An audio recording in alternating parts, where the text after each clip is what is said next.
Bienvenidos a Ruta ADN 40. El pasado 8 de septiembre, la Secretaría de Hacienda entregó al Congreso el paquete económico para el 2020, que es fundamental porque a través de la Ley de Ingresos se definen los conceptos para captar el dinero que la Federación requiere para cubrir sus gastos, y en el presupuesto de egresos se establece a dónde, cómo y cuánto se transferirá, por ejemplo, a municipios y gobiernos. La ley está siendo analizada en la Cámara de Diputados, que tiene facultades para modificarla de ser necesario y luego aprobarla más tardar el 15 de octubre y el 31 en el Senado, mientras que el presupuesto deberá ser aprobado en noviembre.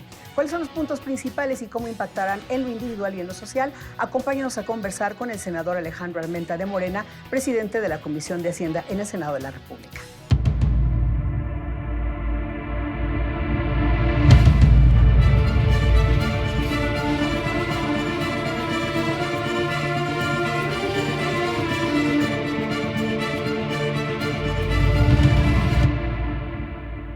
Bienvenido, senador Alejandro Armenta. Hola, Estela, muchas gracias. Gracias por esta oportunidad. Y doy la bienvenida en este espacio por primera vez a mi compañero, el doctor Guillermo de Loya. ¿Cómo estás, Guillermo? Bien, con el gusto y un privilegio de estar ante esta mesa. De verdad, muchas gracias. Y bueno, vamos a hacer de este un gran programa, sin duda. Seguro que sí. Bueno, pues arrancamos con el tema que hoy nos ocupa y que es el que está, digamos que lo importante, no es un tema menor, diría que es fundamental, el del presupuesto. Entre otras cosas, el rubro, por ejemplo, para educación aumenta 0.5%, no ha aumentado en los últimos 5 años y se enfoca mucho a la educación media y superior. ¿Con base en qué se toma esta decisión y cómo la ve el Senado? Hay que analizarlo, digamos, integralmente. Este incremento que observamos tiene que ver con los presupuestos que han habido de manera constante, recurrente, año con año, en temas de infraestructura, los temas que tienen que ver con el pago a los maestros, los programas de fomento a la educación, desarrollo educativo, programas ordinarios. Sin embargo, ha habido inversiones importantes, más de 51,000 millones de pesos anuales, que desde el año pasado y con este se consolidan para atender con becas, por ejemplo, a niños, a jóvenes, adolescentes, para que puedan concluir las diferentes etapas educativas. Pues se habla ya que este es un presupuesto histórico, pero que además hace sistema con los criterios generales de política económica, con la ley de ingresos. ¿Qué es lo que hace diferente? Porque vemos ahí que comúnmente quizá a veces existen ciertas percepciones que están pues o mal informadas o mal planteadas en torno a que habrá más impuestos, a que se van a agravar cuestiones que dañan a la economía popular. Este presupuesto, que no tiene, como bien lo dice Memo, más impuestos, nuevos impuestos, incremento a los impuestos, tiene que estar orientado a una justa distribución de la riqueza, a darle un equilibrio a sectores que en presupuestos anteriores no habían sido considerados. Se amplía el presupuesto a los adultos mayores, el tema del empleo a personas que ni trabajaban ni estudiaban, la inversión para recuperar la soberanía energética, que es fundamental, y el presupuesto para iniciar este proceso de recuperación de la soberanía alimentaria. Ahora, ¿qué se hace si no hay más recursos?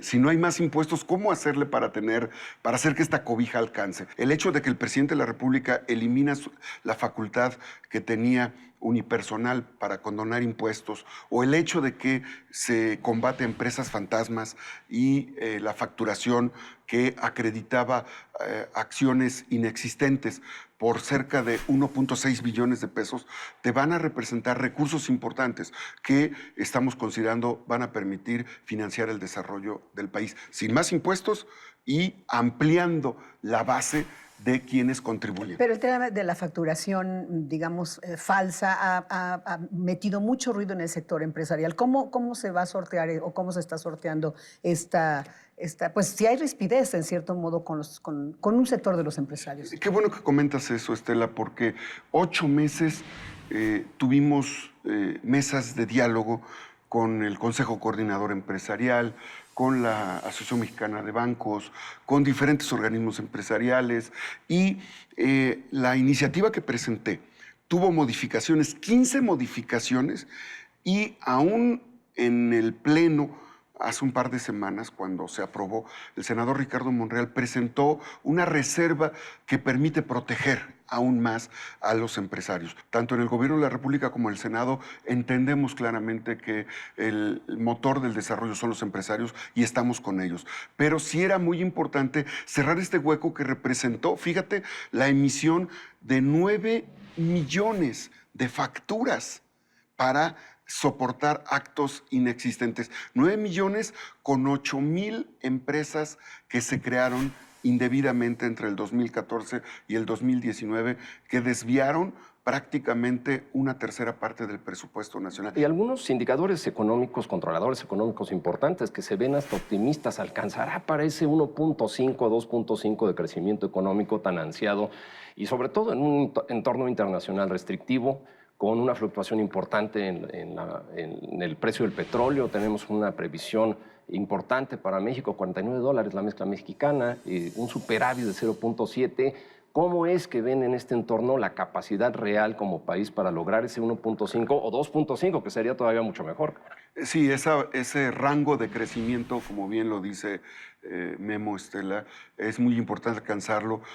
Y se vale pensar que necesitamos presupuestos, ingresos, captar ingresos que nos lleven a los 9 billones de pesos para llegar a esos números. ¿Se despetroliza la economía? Se ha despetrolizado totalmente, pero sí necesitamos recuperar la soberanía energética, porque contrario a lo que se piensa, que al rehabilitar las 6 refinerías con los 50,000 millones de pesos que están invirtiendo en este año y los que se invertirán el próximo año, solo se atiende el sector para sustituir la importación de gasolinas. No, hay más de 1,500 productos o subproductos de la química, la petroquímica, que está en toda la actividad alimenticia, farmacéutica, de servicios. El sector primario, secundario y terciario de la economía tiene como insumo no la gasolina y no solo el petróleo, sino los derivados de la petroquímica. Pues sí, en ese tema del petróleo dicen los expertos que no va a ser tan fácil recuperar la capacidad productiva, pero bueno, hay conciencia de ello, hay una planificación, en fin.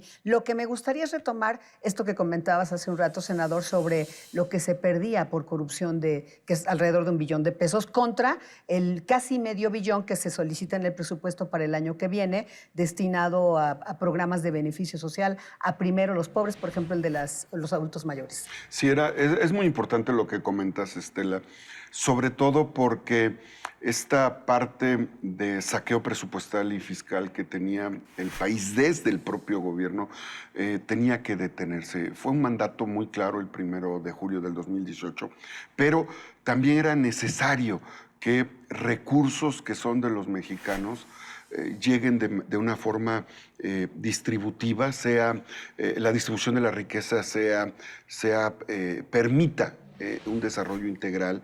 Y esto, si no se atiende a tiempo, esto iba a generar una bomba de tiempo en nuestro país.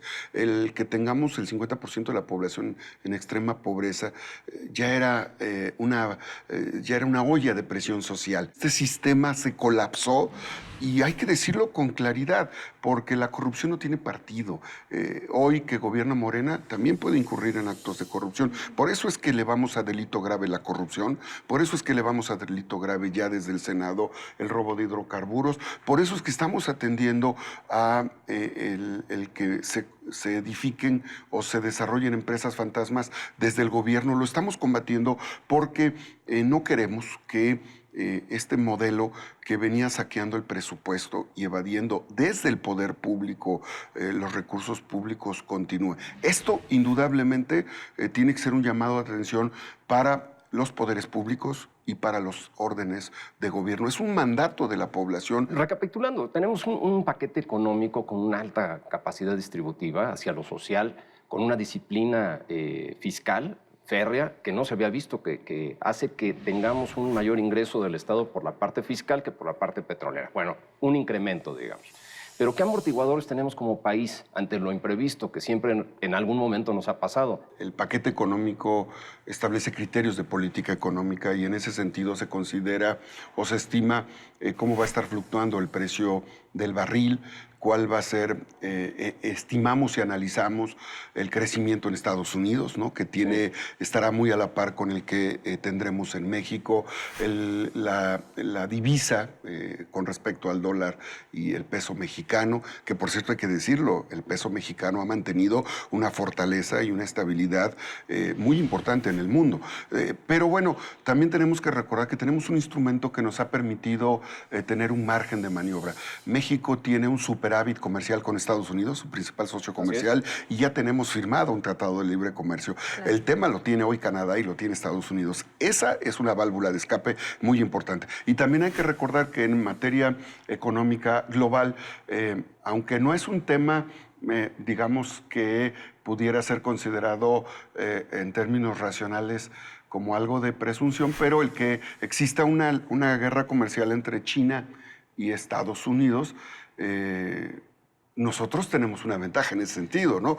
Por ejemplo, en la industria automotriz. En la industria automotriz y en otras ramas de la economía donde los chinos están invirtiendo no solamente en México, sino en otros países para que se acerquen al mercado norteamericano y canadiense. Esta lucha que existe permanente entre China y Estados Unidos por el control global, por la economía internacional, a México le genera ventajas competitivas. Claro. Una de ellas es que China dejó de ser el principal exportador de Estados Unidos y ese lugar lo ocupamos nosotros. Entonces, en un contexto de desaceleración global, esta relación nos conviene a nosotros. Hay que aprovecharla. Se ven oportunidades. Se ven oportunidades, claro. Me gustaría, por último, senador, que le comentara a nosotros, no a la gente, porque sobre todo en un segmento de clase media, este tema de grabar, en el tema recaudatorio para la ley de ingresos, grabar las rentas, las ventas por catálogo, etcétera, o las plataformas, sobre todo los choferes de plataformas de automóviles, de Uber en este caso y otras tantas, es algo que no estaba funcionando correctamente, que no tiene un afán tampoco persecutorio. ¿Qué mensaje le daría a la ¿Y a quién le va a costar, no? Finalmente, ¿quién ser el...? Qué bueno comentan eso. El criterio de la política hacendaria tiene que ser, y la justicia hacendaria tiene que ser en ese sentido. El que gana más, paga más, y el que gana menos, paga menos. Y debe de haber una distribución, y debe de haber estricta disciplina y austeridad en el gobierno que se está haciendo, con toda claridad. Y en esa lógica hay una industria de estas plataformas digitales que en el país creció 400% y que te representa ingresos por más de 350,000 millones de pesos que no se estaban regularizando. Así es que es un tema que tiene que ver con el hecho de que todos contribuyamos. Y no le costará al usuario final. Tenemos que ver esa parte porque desde luego que los costos del servicio de las plataformas digitales son costos internacionales. Incluso no estamos nosotros no estamos nosotros, digamos, invadiendo esferas internacionales que están regulando, la OCDE está regulando este tema de las plataformas. ¿Y del ahorro? Y del ahorro, bueno... Que graban también. Bueno, hay un impuesto... Esa parte era muy importante. No desestimulan el ahorro. Tenemos que buscar todos los mecanismos que nos permitan, sin incrementar impuestos, sin crear nuevos impuestos, el que México sea eficaz en la recaudación. México, lamentablemente, venía siendo el peor país de la OCDE en materia de recaudación.